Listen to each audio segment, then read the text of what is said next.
दुनिया के मायनाज ऑलराउंडर शाहिद अफरीदी साहब ने क्रिकेट से रिटायरमेंट का ऐलान किया है। आए हम उनसे बात करते हैं और उनसे पूछते हैं कि क्या वजूहात हैं जिनकी बिना पर उन्होंने क्रिकेट से रिटायरमेंट का ऐलान कीजिए।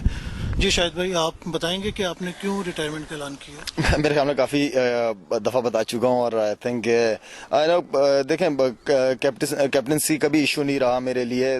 मुझे अगर आप किसी भी यंग लड़की की कप्तानी में भी खिला लें तो मैं खेल लूँगा, मुझे कोई मसला नहीं है। लेकिन the main thing is that कि वो रिस्पेक्ट जो हम डिज़र्व करते हैं, जिस चीज़ की वो रिस्पेक्ट हमें नहीं मिली। हमारे खिलाफ लॉबियाँ बनाई जाती हैं और इतना 13-14 साल की मेरी क्रिकेट की सर्विस है, लेकिन वो रिस्पेक्ट नहीं मिल पाई जिसकी हम डिमांड जो हमें जो हमारी है।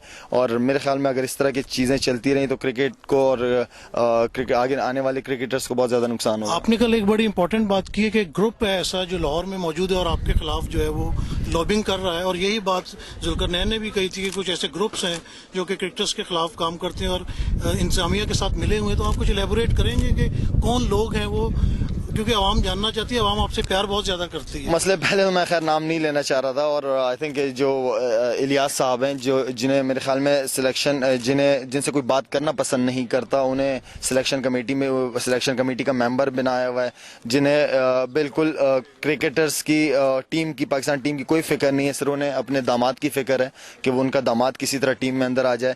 वो इतना अच्छा लड़का है, know him, Imran Farhat personally is a very good guy, लेकिन वो सारी उसकी रेपुटेशन वगैरह उनके सुसर ने काफ़ी डैमेज की है। वो एक लॉबी काफ़ी अरसे से मेरे खिलाफ काम कर रही थी। जब इंग्लैंड का इशू हुआ उसके बाद से वो लॉबी लगी हुई थी मेरे पीछे, और जो कि इलियास साहब को बहुत शौक है चेयरमैन साहब की गोद में बैठ के उनके कानों में बातें करने का बहुत ज़्यादा, और दिन रात उनके आगे पीछे रहना। तो जाहिर बात है वो जीत गए, उनको मैंने जितवा दिया, वो जीत गए, और मेरे ख्याल में मेरा भरोसा अल्लाह पे बहुत ज़्यादा है। इंशाल्लाह उसने मुझे बड़ी इज्जत दी हमेशा और वही देगा। आपने इंतखाब आलम साहब का भी नाम लिया, उनका भी जिक्र किया, उनसे क्या प्रॉब्लम टीम को फेस हो रही है? मेरे ख्याल में इंतखाब आलम से मुझे प्रॉब्लम नहीं है, लेकिन इंतखाब आलम साहब से ये है कि जहाँ की हवा वहीं चले जाते हैं। जो सही बात हो वो करें। जो बात वो मुझसे वकार यूनुस के बारे में या किसी और के बारे में मुझसे करते थे, वही बात मीडिया में आके करें, वही बात चेयरमैन साहब से करें। ये रिपोर्ट की बात करते हैं कि कौन सी मैनेजर की रिपोर्ट, मैनेजर की अगर मेरी कोई डिसिप्लिन की कोई रिपोर्ट है, आज तक मुझे मेरा मैनेजर साहब ने कोई लेटर लिख के नहीं दिया कि भाई अफरीदी ये ना करो या वो ना करो।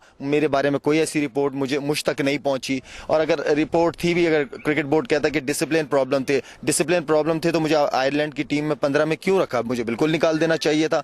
अब ये ऐसी मेरे पीछे जब लॉबी बनती, जब किसी को हटाना होता है तो बहुत एंगल ला के और किसी तरह गंदा करने की कोशिश करते हैं, और मेरे ख्याल में मेरे लिए इज्जत बहुत बड़ी चीज़ है। तो ये इजाज़ भट्ट वाला ये इंसामिया को अगर चेंज कर दिया जाएगा और नई कोई ऐसी इंसामिया आ जाती है तो फिर आप दोबारा वापस आएंगे, क्योंकि आपको पाकिस्तानी लोग देखना चाहते हैं कि आप इसके लिए तो मैं प्रेसिडेंट साहब से रिक्वेस्ट करूंगा कि क्रिकेट की वजह से पाकिस्तान पहचाना जाता है, कुछ क्रिकेटर्स की वजह से पाकिस्तान पहचाना जाता है।